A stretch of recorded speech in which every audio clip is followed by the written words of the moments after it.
Agora nós vamos falar a respeito da leitura de candle, aquela leitura barra barra que nós fazemos durante as operações para identificar um bom trade, seja de tendência, de lateralidade, reversão, ranges, entre outras coisas, tá?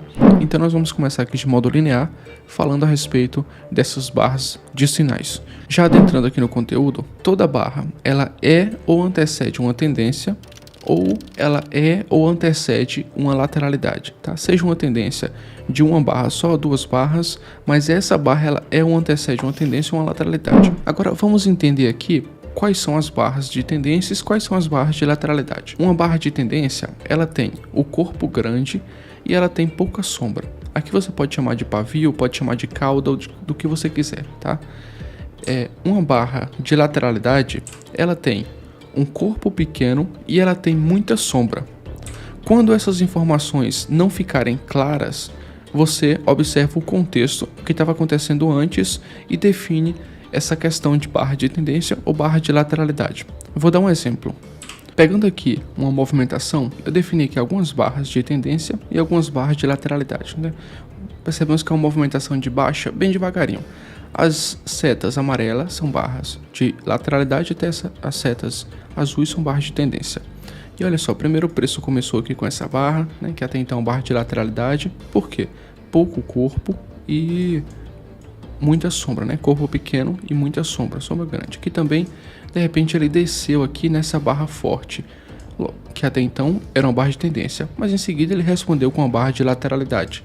Até então ele tinha feito isso daqui, outra barra de tendência, mas ele respondeu aqui com a barra de lateralidade, ou seja, é um corpo pequeno e muita sombra também. Em seguida, o preço subiu forte, até respeitando essa barra de lateralidade, respeitando essa movimentação para baixo fraca. Subiu uma barra de tendência, mas ele foi atendido com outra barra de tendência, agora na direção contrária, de baixa. E aí ele deixou aqui um fundo, esse fundo foi mais alto do que esse e deixou uma barra de lateralidade, né, que foi essa barra aqui. Em seguida ele rompeu para cima em uma barra de tendência. E aí deu mais outra barra aqui de tendência. Como assim, barra de tendência? Ó, tem pouco corpo e tem muita sombra. Barra de tendência, não estou entendendo. Mas observe esse contexto. O preço, ele fez isso daqui, ó, né? Subiu, deixou aqui um fundo mais alto do que esse, né? Essa é o fechamento, e aí subiu rompendo esse topo. Então, em teoria de Dow, se você ainda não leu, está iniciando, recomendo que você procure a teoria de Dow. Uma tendência de alta, ela se forma assim, ó. E observe que o preço tem uma puxada para cima, voltou aqui, fazendo um fundo mais alto, o preço sobe com fundos ascendentes e rompeu o topo. Então essa barra aqui, apesar dela ter um corpo pequeno e um pavio relativamente grande, uma sombra grande, ela acaba sendo uma barra de tendência. Só que depois o preço respondeu com a barra de lateralidade. E aí depois, novamente, outra barra de tendência, tá? Eu fiz questão de trazer aqui essa barra, vou passar aqui mais um, porque é uma barra que até então você poderia achar que seria uma barra de lateralidade, porque ela tem um corpo pequeno, mas o contexto, ela transforma esse corpo pequeno, porque ele apareceu numa forte tendência em mais uma barra de tendência, ao invés de uma barra de lateralidade. Tá? O oposto, o contrário, também é verdadeiro, time. Quando eu tiver em uma lateralidade aqui muito precisa e aparecer uma barra que tem um corpo muito grande e tem uma sombra pequena, porém o contexto está muito lateral, essa barra não é barra de tendência, é mais uma barra de lateralidade, porque o contexto ele acaba interferindo muito nessa sequência aqui de barra de lateralidade ou barra de tendência. E é por isso até que esse vídeo sobre barras de sinais é um vídeo que está vindo depois do vídeo de contexto, para você já ter o contexto bem fresquinho na sua mente e aqui fica mais fácil de você entender. Olha só aqui, time. A barra que você abre a operação, essa é uma barra de entrada. Porém, você entra por causa do sinal que foi criado na barra anterior. E esse sinal que foi criado nós chamamos de barra de sinal, tá? Eu vou pegar aqui um gráfico e vou mostrar um exemplo para você. Olha só, digamos aqui, é início de pregão e o preço tem um contexto aqui que favorece um rompimento para baixo. Digamos que tem uma cunha aqui, né? E aí O preço acabou de romper aqui. Ele rompeu nesse candle, nessa barra. Essa barra aqui é uma barra de sinal. Então, como é uma barra de sinal e você está querendo vender, você vai posicionar aqui uma venda, um tick abaixo da barra de sinal, que foi a barra de rompimento. Então você vai colocar aqui uma venda, um tick abaixo dessa barra. A barra que pega a sua operação, essa é a barra de entrada. Essa definição tem que ter muito clara em sua mente, porque nós vamos precisar muito dela mais para frente, tá? Então a barra de entrada é a que executou a sua operação. Perceba outro exemplo aqui em cima. O preço ele subiu, né, forte, de repente voltou aqui na metade da pernada e em seguida retomou para o topo, rompeu o topo nessa barra e confirmou a falha de rompimento. Então, dando uma baita de uma operação de falha de rompimento, reversão. O que acontece? Essa daqui foi a barra de sinal. Você venderia um tick abaixo dessa barra. O que é um tick? É uma oscilação para baixo. O preço ele não fica oscilando um para cima, um para baixo, para cima, para baixo. No índice oscila 5 pontos, né? 5 pontos para cima, 5 pontos para baixo. Então esses 5 pontos, ele é um tick. No dólar oscila meio ponto.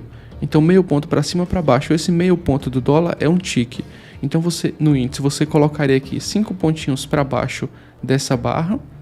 No dólar colocaria meio pontinho para baixo, uma operação de venda. E aí, nesse candle aqui, nessa barra, teria executado a sua venda. Aqui no dólar, né? O dia começou deixando novamente uma espécie de triângulo ascendente. E aí, nesse candle aqui, ó, que tem essa barra, essa seta amarela, ele foi a barra de sinal. Um contexto de baixa interessante, rompeu um triângulo descendente, rompeu para baixo. E aí, de repente, a barra de entrada aqui, ó, confirmou a operação. Então, abaixo da barra de sinal, um tick aqui abaixo, onde tem esse meu retângulo aqui, você, fazendo uma operação inteligente, você deveria vender um tick aqui abaixo. E aí, a barra de entrada pegou e olha só, depois, especificamente onde pegou sua operação, né, o preço desceu ali, ó, 83 pontos, né, mais de onde foi a mínima. Aí fechou um candle ali com 74 pontos. E depois ele repetiu a mesma operação, ó, uma espécie novamente de um triângulo descendente. E aí o preço rompeu aqui com a barra de sinal. Em seguida, você deveria ter colocado uma operação, uma venda aqui, né, um tick abaixo desse candle. Nesse candle aqui, não sei se pegou, mas nesse próximo candle aqui, que foi a barra de entrada, já pegou sua operação aqui, baseado nessa barra de sinal. E aí, ó, depois, novamente, de onde pegou sua operação, o preço desceu mais ali, 60 pontos, 68 pontos, mas fechou ali um candle com 60 pontos depois. Você comprando aqui, o stop estaria aqui. E o seu ganho, o ponto de realização de lucro, teria que estar ao menos na resistência, né? E olha só, bem curtinho, um risco-recompensa nada convexo, então não faria sentido. Essa outra barra aqui foi uma barra de alta novamente. Essa outra barra aqui, uma barra de alta novamente. Porém, não faria sentido você entrar em compras, porque essas barras de alta estavam dando próximo de uma resistência. A maior probabilidade era que o preço, quando chegasse nessa região de resistência aqui de máxima, a galera que estava comprando aqui embaixo, ou até mesmo as pessoas que estavam vendido aqui, mas estavam sendo estopados, porque se eu estou vendido e eu vou sair da minha operação de venda, eu tenho que executar uma operação de compra. E quando eu executo uma operação de compra, o preço realmente sobe. Então essas barras aqui poderiam ser facilmente barras de stops. Ou quem comprou aqui embaixo estava esperando o preço chegar aqui na máxima para realizar o lucro da compra. E você, estando em sintonia com o contexto, apareceu aqui uma barra de sinal. É uma barra de baixa? É uma barra fraca? Sim, não é uma barra tão forte assim. Mas era uma barra que estava em uma ótima sintonia com o contexto.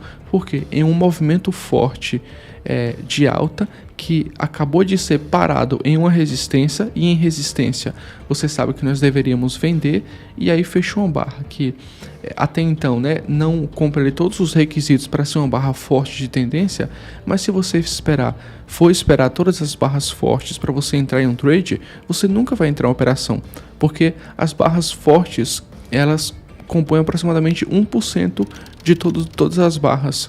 né? Então você vai ficar esperando 1% de todas as barras, provavelmente ela pode nem aparecer no dia. Então você pega uma barra de sinal que seja relativamente fraca, mas esteja em um forte contexto. E aí essa barra fraca passa a ser forte porque tem a ajuda do contexto.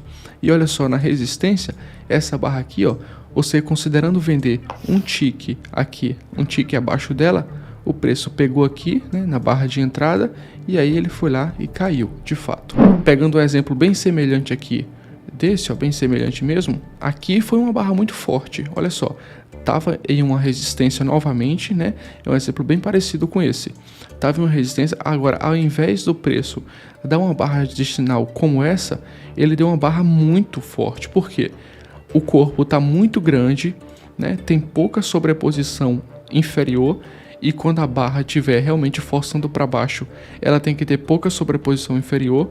O corpo está muito grande, está revertendo aqui vários fechamentos, várias aberturas e fechamento de candles anteriores. Então é uma barra muito forte de baixa. Logo depois, ó, teve uma resposta para ela bem rápida. Aqui percebeu que teve uma resposta mais devagarinho para ela, né? Mas mesmo assim, foi uma operação muito boa. Ambos os casos foi uma operação muito boa. Só que se você ficar esperando essa barra aqui, uma barra muito forte de sinal para você entrar em operação, provavelmente você não vai fazer nenhum trade no dia, porque você vai ficar esperando o dia inteiro uma boa barra e ele pode aparecer lá no final do dia, tá? Assim como pode aparecer ali na primeira barra do dia, né? A mensagem que eu quero passar: você pode entrar em barras de sinais que são fracas quando tem uma boa ajuda do contexto. E o que eu preciso saber em detalhes para que uma barra de sinal seja forte ou até mesmo fraca. Essas são algumas das características que uma boa barra de sinal, né, uma barra de sinal forte possui. Lembrando que não precisa possuir todas as características, né, mas o quanto mais a barra de sinal se enquadrar aqui nessas características, melhor, mais forte ela é. Detalhando um pouco aqui cada uma, a primeira é uma barra de sinal forte, ela tem um fechamento que reverte a barra ou as barras anteriores. Por exemplo, essa barra de sinal aqui que foi muito forte, ela reverteu esse fechamento, reverteu esse fechamento, reverteu esse fechamento. Então reverteu aqui 5 fechamentos de barras anteriores. É uma barra muito forte. Sombra contra a tendência com cerca de 1/3 ou metade do tamanho da barra. Como assim contra a tendência? Nesse caso aqui, a tendência, essa barra aqui está forçando para baixo, né? Então o preço tende a cair. Quando é tendência, ele tende a alguma coisa. Essa barra aqui é uma barra forte de baixa, então tendência de baixa. Qual é a contra-tendência aqui? É a alta, né? Por exemplo, então a sombra superior, que seria a sombra contra a tendência, ela tem que estar de 1/3 ou metade do tamanho da barra. Digamos que essa barra aqui tem 200 pontos, a sombra superior ela tem que ter no máximo 100 pontos. E a sombra a favor da tendência, que no caso é a sombra de baixa, ela tem que ser pequena ou inexistente. E olha só o tamanho dessa sombra. É bem pequena, né? Comparado ao tamanho da barra. Uma outra característica é a barra não deve ter muita sobreposição com as barras anteriores. Por exemplo, se essa barra aqui fosse uma barra que tivesse um corpo pequeno e sombras muito grandes, por exemplo, pegando aqui, ó, digamos que essa barra tivesse um corpo mais ou menos desse tamanho e as sombras desse tamanho aqui, sendo que os outros candles estavam desse tamanho, algo nesse cenário aqui, tipo assim. Então é uma barra que tinha muita sobreposição. Sobreposição é o tamanho da sombra mesmo. Então não é uma boa barra de sinal, tá? A outra característica é, depois da barra de sinal, ter uma continuidade na barra seguinte ou na própria barra de entrada. Por exemplo, a continuidade nessa barra de sinal vem logo depois, que essa daqui foi a barra de entrada, né? Lembra que nós colocamos aqui, por exemplo, um tick abaixo da barra de sinal e a barra de entrada pegou a operação. Então, a própria barra de entrada teve uma baita de uma continuidade. Essa outra daqui também, ó, na barra de entrada teve uma outra continuidade. Quando não é uma continuidade, quando o preço fecha um doji, aquele doji sem call, quando fecha uma barra interna, que é um insight, né? por exemplo, uma barra interna, ela é assim, ó. Aqui tem uma barra de alta muito forte e em seguida o preço dá uma barra dessa daqui, com a sua máxima e a sua mínima totalmente dentro do candle anterior, dentro da barra anterior. Então essa daqui foi uma barra interna. Se há uma barra interna depois da barra de sinal ou depois da barra de entrada, não é um sinal que essa barra, que a barra que você entrou foi muito forte. Agora, eu vou trabalhar especificamente com algumas barras de entradas, aqueles famosos candles gatilhos, tá?